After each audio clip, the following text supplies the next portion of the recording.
May I coming sir? Yes please. Good afternoon sir. Mukesh बैठिए। कैसे thank हैं you आप? सर। सर ठीक। मुकेश, आपको पता ही होगा कि हम लोग कोविड-19 की वैश्विक महामारी से यस पिछले सर। 7-8 महीने से जूझ रहे हैं। Yes sir. और सतर्कता के रूप में हम लोग मास्क लगाना और सोशल डिस्टेंसिंग को मेंटेन करना उपाय के रूप में देख रहे हैं। यस तो हम लोगों ने इसी कारण से इस मॉक इंटरव्यू के दौरान यस सोशल डिस्टेंसिंग 12 फीट के लगभग मेंटेन की हुई है। सबने मास्क लगाया हुआ है, जिसमें आप भी शामिल हैं। यस बातचीत के क्रम के दौरान आप मास्क अपनी सुविधा अनुसार आप नीचे कर सकते हैं। अगर बहुत ज़्यादा समस्या नहीं आ रही है तो हम लोग ऐसे भी बातचीत कर सकते हैं। आइडिया Yes, ये sir. है कि संवाद कहीं से भी बाधित नहीं होना चाहिए। यस अब मैं आपसे अनुरोध करूंगा कि अपना मास्क आप थोड़ा सा नीचे कर ले, ताकि आपकी आइडेंटिटी को वेरीफाई किया जा सके। ठीक है मुकेश, आप पहन सकते हैं। थैंक यू तो सर। मुकेश, आप कुछ विशेष बातें आपके बारे में बताइए। सर मेरा नाम मुकेश कुमार है। मैं बिहार के रोहतास ज़िले से बिलोंग करता हूँ और मेरी ग्रेजुएशन की पढ़ाई इलाहाबाद विश्वविद्यालय से राजनीति विज्ञान से 2018 में हुई है और वर्तमान में मैं इलाहाबाद विश्वविद्यालय से ही पॉलिटिकल साइंस से एमए कर रहा हूँ। एमए कर रहे हैं। Yes. अच्छा, आप रोहतास से हैं? Yes sir. तो रोहतास जिला है यस सर। और जिला मुख्यालय कहाँ है? सासाराम सर। ठीक है। तो आप मुझे बताइए, बिहार में एक ये विचित्र सी बात है यस सर। कि जिला का नाम अलग है और जिला मुख्यालय का नाम अलग है। Yes sir. तो ऐसे लगभग 8 जिला हैं बिहार में। Yes, क्या sir. आप उनका नाम बता सकते हैं जिनका जिला मुख्यालय का नाम अलग है? एक तो आपने बता दिया रोहतास और सासाराम। Yes, sir. दूसरा? सर एक जिले का नाम सारण है हाँ, जिसका मुख्यालय छपरा है बोलते जाइए। सर। और सर याद नहीं है। ठीक है। सर एक पश्चिमी पूर्वी चंपारण है हाँ। जिसका मुख्यालय मोतिहारी है और एक पश्चिमी चंपारण है जिसका है। मुख्यालय बेतिया है। ठीक है, ठीक है। अच्छा अटेम्प्ट किया आपने। मुकेश, आपने ग्रेजुएशन किया है यूनिवर्सिटी ऑफ इलाहाबाद से। Yes sir. इलाहाबाद विश्वविद्यालय की एक खासियत रही है कि बहुत सारे प्रधानमंत्री इस विश्वविद्यालय ने दिए हैं भारत को। Yes sir. क्या आप उनका नाम बता सकते हैं? Yes sir. हम्म। सर एक माननीय चंद्रशेखर जी हम्म। और एक माननीय श्री विश्वनाथ प्रताप सिंह। हम्म। Yes sir. दो ही लोगों का नाम आप बता Yes, पा sir. रहे हैं। ठीक है। अच्छा, आपने पॉलिटिकल साइंस में जो इंडियन गवर्नमेंट एंड पॉलिटिक्स का चैप्टर है, यस सर। सब्जेक्ट है, वो पढ़ा होगा। Yes sir. इसे बताइए, राइट टू प्रोटेस्ट एक कॉन्स्टिट्यूशनल राइट है। Yes sir. बता सकते हैं कौन से अनुच्छेद में इसका उल्लेख है? यस सर 19 के 1। हाँ? 19 के 1 में 19 के 1 में yes sir. Right to protest. Yes sir. उसमें तो right to freedom of speech and expression है। तो क्या प्रोटेस्ट की श्रेणी में आता है वो? सर शांतिपूर्ण प्रोटेस्ट क्या होता है, मुझे ये बताइए। सर प्रोटेस्ट ये होता है कि प्रोटेस्ट में कितने कंपोनेंट होते हैं? मैं आपको आसान करता हूँ। जैसे मुझे अच्छा। किसी चीज़ के लिए प्रोटेस्ट करना है तो मैं कहीं जाऊँगा यस सर। और किसी ग्रुप के साथ जाऊँगा, तो एक असेंबली का कॉन्सेप्ट हो गया। Yes sir. और दूसरा है कि मैं अपनी बात रखूँगा, तो freedom of speech and expression का हो गया। Yes sir. तो ऐसे 2 कंपोनेंट है। तो आप मुझे बताइए, कॉन्स्टिट्यूशन में ये कहाँ-कहाँ वर्णित है, ये दोनों कंपोनेंट, जिससे मिलके राइट टू प्रोटेस्ट एक राइट के रूप में स्थापित होता है? सर 19 के 1 में ही सर दोनों हैं? Yes sir. पीसफुल असेंबली का भी 19(1) में ही है। यस सर 19(1) के डी शायद सर डी में है। ठीक है, आपने Yes, वो ठीक है। एक कॉन्सेप्ट है रीजनेबल रिस्ट्रिक्शन। Yes sir. तो इसको लेकर आपकी क्या समझ है? क्या होता है रीजनेबल रिस्ट्रिक्शन? सर युक्तियुक्त प्रतिबंध होता है जिसमें सर अगर लोक महत्व का विषय हो या फिर राष्ट्रीय एकता और अखंडता से संबंधित विषय हो तो इस आधार पे युक्तियुक्त प्रतिबंध लगाया जा सकता है। अच्छा, ठीक है। अच्छा, मुझे ये बताइए कि अभी आपने सुना होगा करंट अफेयर्स में MP लैड्स एक स्कीम है, member of parliament local area development scheme. इसके अंतर्गत एक लोकसभा के माननीय सांसद महोदय को अपने क्षेत्र के विकास के लिए कितनी धनराशि प्रति वर्ष के लिए मुहैया कराई जाती है? सर गेस कर सकता हूँ? हाँ प्लीज़ गेस कीजिए। Sir 5 crore. 5 crore exact guess है आपका। तो अभी भारत सरकार ने कोविड-19 के मद्देनज़र 2021 तक उस फंड को फ्रीज कर दिया है। अब मुझे बताइए कि उतनी रकम भी नहीं है और छोटी छोटी महत्वाकांक्षाएं होती हैं, तो विकास का जो कार्यक्रम है जो माननीय सांसद महोदय के माध्यम से होगा, आपको नहीं लगता है कि इस समय ज़रूरत थी, उसको बाधित कर दिया गया? और लोक आकांक्षाएं तो MP से होती है, आपको लगता नहीं किसी न किसी तरीके से MP के अगेंस्ट नेगेटिव सेंटिमेंट बनेगा? आप फ्रीज कर दिया आपने, 2021 तक आप कोई डेवलपमेंट काम कर ही नहीं सकते, तो आपको लगता है कि जस्टिफाइड था? आपको इसके बारे में जानकारी है?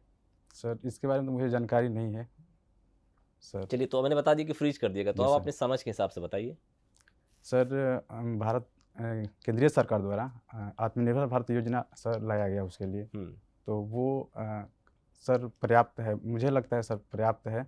और आत्मनिर्भर भारत में क्या क्या कंपोनेंट है? सर उसमें ये है कि गरीब कल्याण के लिए उस पर खर्च किया गया है। कितना खर्च किया गया? 1,92,000 करोड़। 1,92,000 करोड़। ठीक है। और सर 20 लाख का आर्थिक पैकेज आया था उसमें। फिर 20 लाख करोड़ रुपए 20 का लाख करोड़ रुपए जो स्टिमुलस पैकेज है यस टोटल सर। उसका आप बता रहे हैं, ठीक यस है। सर। सर उसमें रक्षा निवेश पर भी खर्च किया गया था। और सर गरीब कल्याण रोजगार योजना में कितने दिन का रोजगार मुहैया कराया जाता है? आपका डिस्ट्रिक्ट उसमें शामिल है? Yes sorry sir. आपके डिस्ट्रिक्ट के का कितना प्रतिशत जनसंख्या बाहर काम करता है? सर ऑलमोस्ट सर 30% जनसंख्या। 30% जनसंख्या? Yes sir. कितनी जनसंख्या टोटल आपके डिस्ट्रिक्ट की? सर एग्जैक्ट नहीं पता है। शेड्यूल कास्ट का पॉपुलेशन कितना है? Sorry sir. शेड्यूल ट्राइब का परसेंटेज ऑफ पॉपुलेशन कितना है? सर शेड्यूल ट्राइब्स नहीं है सर। शेड्यूल ट्राइब्स नहीं है सर। नहीं है। सेक्स रेशियो कितना है? सर 918 918 तो पूरा बिहार का है, आपके डिस्ट्रिक्ट का मैं पूछ रहा हूँ। यस सर उतना ही है सर। 918 ही है सर आपके डिस्ट्रिक्ट का यस भी? सर। ठीक है sir. Mukesh Kumar ji, yes sir. किसी भी जाति वर्ग को अनुसूचित जनजाति में रखने के लिए क्या क्या क्वालिफिकेशंस होनी चाहिए या क्या क्या उसके पैरामीटर्स होते हैं? किसी भी जनजाति को अनुसूचित जनजाति का दर्जा प्राप्त करने के लिए यस सर। क्या प्रक्रियाएं हैं, क्या उसके लिए अधिमानी योग्यताएं हैं या क्या उसके मानक हैं? सर वो एक विशेष भौगोलिक क्षेत्र से होना चाहिए, जिसे प्रतिबंधित क्षेत्र से, जैसे सॉरी सर एग्जैक्ट याद नहीं कर। जाति और जनजाति में कैसे फर्क करेंगे? सैद्धांतिक आधार पे सही। यस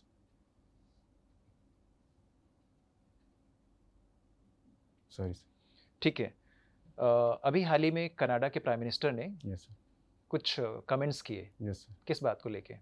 सर जो कृषि अधिनियम बिल पारित हुआ है सर, उसको लेकर आपको नहीं लगता ये भारत की संप्रभुता के खिलाफ है या किसी भी देश की संप्रभुता के खिलाफ है?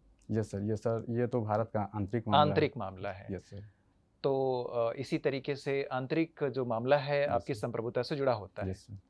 तो एक विद्वान है राजनीति विज्ञान में, प्रोफेसर लास्की। Yes sir. क्या नाम है उनका पूरा नाम? हेराल्ड जे लास्की। Yes sir. उनका एक कथन है, वो ये कहते हैं कि यदि संप्रभुता की संपूर्ण अवधारणा का त्याग कर दिया जाए तो राजनीति विज्ञान के लिए ये बहुत अच्छा होगा।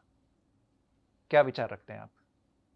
सर इस बात से मैं पूर्णतः सहमत नहीं हूँ। सहमत है या नहीं है? नहीं सर। नहीं। यस। क्यों, क्या आधार है? सर संप्रभुता एक देश की एक राज्य की एक मुख्य भाग होता है सर। इस आधार पे वो राज्य के आंतरिक मामलों में सर्वोच्च होता है। पाकिस्तान की संप्रभुता को कैसे देखते हैं, जबकि अमेरिका का जो दबाव है उसकी विदेश नीति पे लगभग रहता ही रहता है, या अफगानिस्तान में रहता है। Yes sir. तो आप भारत की संप्रभुता और पाकिस्तान की संप्रभुता, अफगानिस्तान की संप्रभुता को कैसे देखते हैं?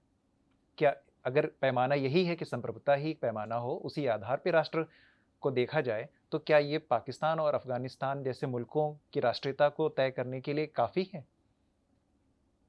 नहीं सर। फिर सर संप्रभुता के अगर आधार पर देखा जाए तो कहीं ना कहीं अमेरिका पाकिस्तान और अफगानिस्तान के संप्रभुता पे उसमें सर कुछ मतलब हस्तक्षेप करता है। क्या वो सक्षम नहीं है अपनी संप्रभुता को अक्षुण्ण रखने में? और अगर सक्षम है सर, उसकी अंतर्राष्ट्रीय हित भी होती है, तो उस हिसाब से देखा जाए तो ठीक है। अगर मैं ये कहूँ कि उदारीकरण का दौर एक नव उपनिवेशवाद की तरफ लेकर जा रहा है, यस सर, आप कहाँ तक सहमत होंगे इस बात से? यस सर, इस बात से मैं सहमत हूँ कुछ हद तक। उदाहरणों के साथ बताएं किन्हीं दो मुख्य बिंदुओं पे। सर वैश्वीकरण के युग में देखा जाए तो बहुत से बहुराष्ट्रीय कंपनियां हैं जो जिसे अन्य राष्ट्र जो विकासशील राष्ट्र हैं उसमें हस्तक्षेप, जैसे नीति निर्माण है उनमें हस्तक्षेप करती हैं। और जिसे पाकिस्तान और अफगानिस्तान की बात की जाए, उससे उनके संप्रभुता के साथ भी कहीं ना कहीं हस्तक्षेप भारत किया के जाता संदर्भ में देखें कि भारत की संप्रभुता या यहाँ पे एक नव उपनिवेश, पहले तो मुझे बताएं नव उपनिवेशवाद क्या होता है। सर नव उपनिवेशवाद का मतलब होता है कि जैसे वर्तमान समय में उपनिवेशवाद के आधार पर ही किसी के आंतरिक मामलों में हस्तक्षेप किया जाता है और उस पे उसके राजनीतिक और आर्थिक नीतियों में। आप आश्वस्त हैं इस परिभाषा से? उपनिवेशवाद क्या होता है? सर किसी सशक्त राष्ट्र द्वारा किसी विकासशील या विकसित राष्ट्रों में के प्रशासनिक आर्थिक एवं राजनीतिक मामलों में पे अधिकार होता है, उसे सर उपनिवेशवाद कहते हैं। ठीक है, मैं एक आपको हाइपोथेटिकल सिचुएशन में रखता हूँ। एक साधारण सा मत है, हालांकि डिबेटेड है, कि आर्य बाहर से आए और उन्होंने इस प्रांत को, हिंदुस्तान जिसको आप कहते हैं, उसको वहाँ रहे और बसे और यहाँ के नागरिकों को पे राज किया। तो क्या ये उपनिवेशवाद का उदाहरण होगा?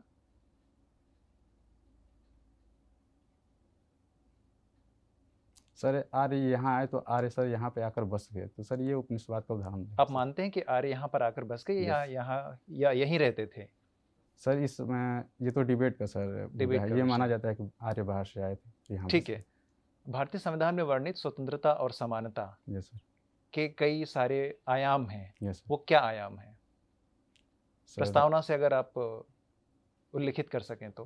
सर सामाजिक, आर्थिक, राजनीतिक। और स्वतंत्रता? सर स्वतंत्रता में सामाजिक, राजनीतिक, सामाजिक, आर्थिक, राजनीतिक। समता, ये भी दोनों एक ही जैसे? Yes sir. ठीक है, ठीक है सर। मुकेश, यस आपकी हॉबी है diary writing. Yes sir. Diary writing administration में आपको किस तरह से मदद करेगी? सर डायरी राइटिंग, जिसे अगर मेरे सामने कोई भी समस्याएं आती है, जिसे मैं कुछ गलतियां करता हूं या मुझसे कोई मिस्टेक होती है, तो मैं उस डायरी राइटिंग में लिख कर फिर से उसको सुधारने का प्रयास करता हूं। तो इस मामले में मैं प्रशासन में उसको यूज कर सकता हूं। एडमिनिस्ट्रेटिव ऑपरेशन में किस तरह से डायरी राइटिंग से विकसित गुण आपको मदद करेंगे? सर जैसे अगर कोई ऑपरेशन, सर एडमिनिस्ट्रेशन ऑपरेशन होता है, तो सर उसमें अगर सर कोई मान लीजिए सर कोई मिस्टेक होता है पहली बार में, तो उसको सुधार कर मैं अगले अगर ऑपरेशन होता है तो उसमें सर उसमें हेल्प ले सकता हूँ सर उसमें। ठीक है, आजकल कोविड के दौर में हैं हम लोग। Yes sir. आइसोलेशन और क्वारंटीन, यस सर, इन दो शब्दों में क्या फ़र्क है? सर क्वारंटीन का मतलब होता है किसी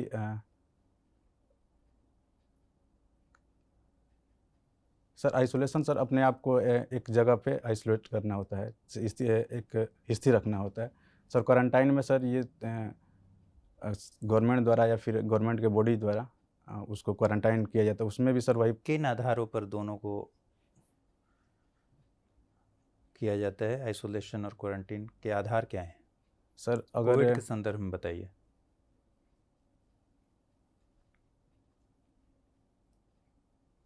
सॉरी सर, याद नहीं आ रहा। कोई बात नहीं है। अभी जो वैक्सीन आने वाले हैं उनमें किसी 3 कंपनियों के नाम बताइए जो वैक्सीन लेकर आ रहे हैं। सर ऑक्सफोर्ड का, एस्ट्रोजन का, सर एक फाइजर है और एक भारत बायोटेक। अच्छा, अभी हाल फिलहाल में क्या कोई और वायरस बहुत चर्चा में है? कैट क्यू वायरस के बारे में आपने सुना है? सॉरी सर, नहीं सुना है। नहीं सर। ठीक है, ISA अंतर्राष्ट्रीय सौर गठबंधन, इसके बारे में क्या जानते हैं? सर अंतर्राष्ट्रीय सौर गठबंधन अंतर्राष्ट्रीय लेवल पे राज्यों का एक संगठन है, अंतर सरकारी संगठन है। राज्यों का? Sir yes sir. हाँ ठीक, अंतर्राष्ट्रीय स्तर पे। राष्ट्रीय स्तर सर, जिसमें पर्यावरण प्रदूषण और सतत विकास को ध्यान में रखते हुए अंतर्राष्ट्रीय सौर गठबंधन किया गया है। ठीक है, किसकी पहल है ये?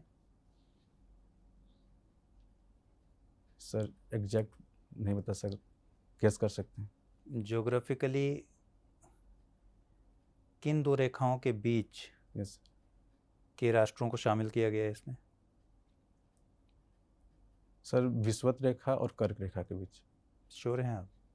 सर 100% श्योर नहीं है सर। नहीं है। Yes sir. या कर्क और मकर रेखा के बीच? सॉरी सर, याद नहीं। ठीक है, कोई बात नहीं है। अभी हाल ही में yes sir. Anti trust case yes Google के अगेंस्ट यूएसए ने किया, ये क्या है पूरा मामला? सॉरी सर, इसके बारे में मुझे कोई बात नहीं, एक सिचुएशनल क्वेश्चन लेते हैं। Yes sir. मान लीजिए आपकी शादी किसी अधिकारी से होती है, यस सर। आपकी पत्नी भी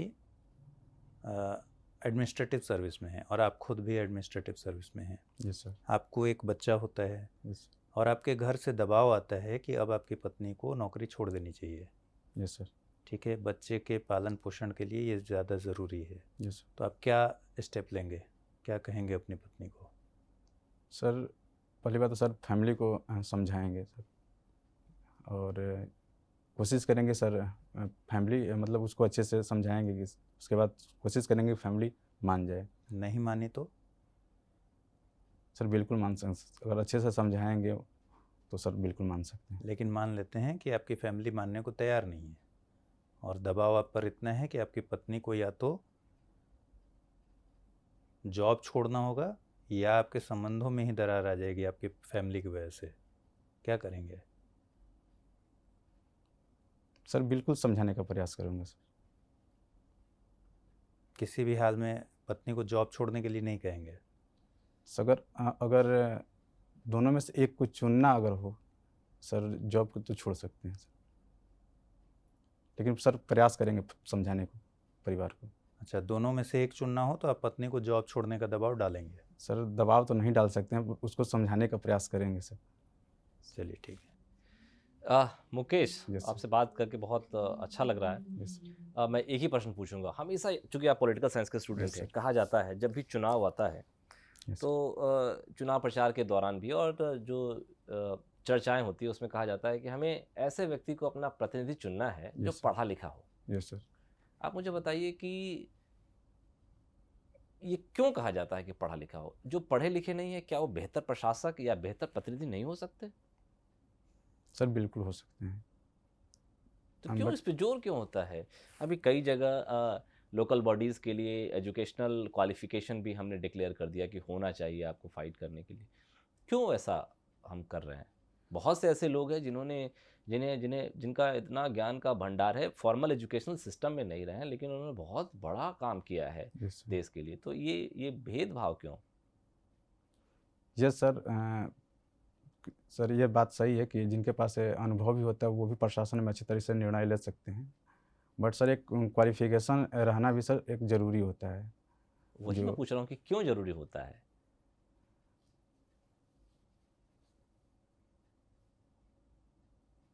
जैसे मान लिया कि मैंने बोर्ड की परीक्षा की और ऐसी व्यवस्था रही यस सर। जहाँ पे मुझे डिग्री तो मिल गई लेकिन पेपर किसी और ने लिखा है मेरे बदले, यस सर। तो उस डिग्री का कोई महत्व तो रह नहीं जाता। Yes sir. फिर भी हम क्यों कहते हैं कि पढ़ा लिखा होना चाहिए? चलिए ठीक है, आपसे बात करके बहुत अच्छा लगा। आपका साक्षात्कार यहीं समाप्त होता है, आप जा सकते हैं। Thank you sir. Thank you sir.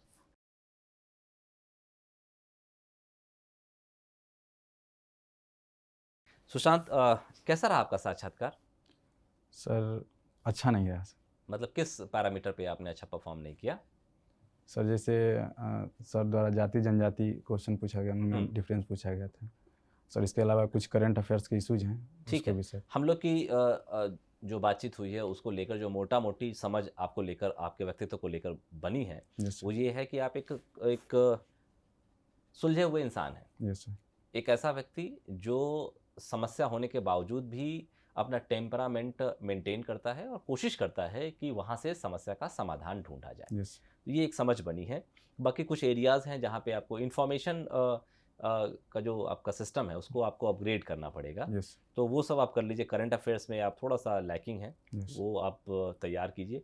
Opinion based questions में थोड़ा सा आप लास्ट में जाते जाते नर्वस हो गए और फंस गए। यस आपको उस क्वेश्चन के डायमेंशंस को खोलना था, एक कंपैरेटिव और एट द सेम टाइम संतुलित विश्लेषण करना था। यस ऐसे कोई बार नहीं है, आ सकते हैं और ज़्यादा उन्होंने कंट्रीब्यूट किया है। यहाँ पे मुझे आपका जो अप्लाइड जो नॉलेज है यस उसकी एक ग्लिम्स चाहिए थी। क्या आप ऐसे लोगों को जानते हैं क्या उन्होंने कंट्रीब्यूट किया है?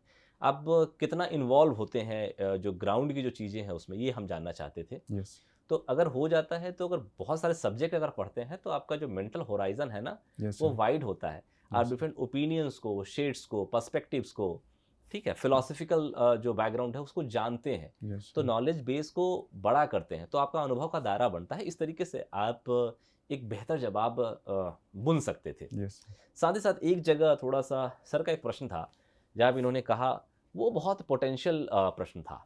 जब उन्होंने पूछा कि अगर आपको बच्चा होता है Yes, sir. और आपकी वाइफ भी वर्किंग है, प्रशासनिक सेवा में है, तो उसकी जिम्मेदारी की, तो हम एक्सपेक्ट कर रहे थे कि आप आगे आएंगे। आपने सिरे से खारिज कर दिया। Yes, sir. आपने संवाद का एक विकल्प सुझाया जरूर, और परसुएशन का भी विकल्प सुझाया कि हम बात करेंगे, लास्ट तक जाएंगे। ये अच्छी बात है Yes, कि sir. संवाद का रास्ता टूटना नहीं चाहिए, लेकिन आप खुद ही सजा रहे हैं कि दोनों में से, हमने पूछा नहीं आपसे, Yes, sir. लेकिन आपने कहा कि दोनों में से मुझे चुनना हो, Yes, sir. तो आप ये तय कर चुके हैं कि उसको ही नौकरी छोड़नी पड़ेगी। आप क्यों नहीं छोड़ेंगे? बिल्कुल सर। तो ये कहीं ना कहीं अवचेतन तरीके से Yes. आपने बता दिया कि मैं पुरुष मानसिकता या फिर पितृसत्तात्मक एक व्यवस्था में अभी भी हूँ, Yes. तो ये आपको बचना है, ठीक है? Yes, yes. केवल इंटरव्यू पॉइंट ऑफ व्यू से भी नहीं Yes, sir. बचना है, ऐसे एज ए सोशल पर्सन भी बचना है। हम लोग को Yes. इस तरह के प्रेजुडाइसेस को हटाना है, तभी समाज में बेहतरी आएगी। Yes, sir. तो वो आपको थोड़ा बचना चाहिए था। Yes. बाकी सब ठीक लगा, कम्युनिकेशन पैरामीटर्स पे आप आत्मविश्वास आपका ठीक ठाक लेवल पे है। Yes. जब आप आ रहे हैं तो बढ़िया तरीके से पहले बोर्ड को और अदर मेंबर्स को विश करें। जाने के क्रम में Yes, sir. आप वहाँ भी धन्यवाद ज्ञापन करके जाएं। Yes, sir. Thank you sir, और आप सभी का दिन शुभ हो। Yes, इस sir. तरीके से एक छोटी सी स्माइल तो खैर दिखेगी नहीं, Yes. लेकिन फिर भी जो ऊपर के जो फेशियल एक्सप्रेशंस है वो ये कन्वे करने चाहिए कि आप you are happy with your performance. ठीक है, Yes, yes, sir. All the best. Yes, sir. Thank you, sir. Thank you, sir. Thank you.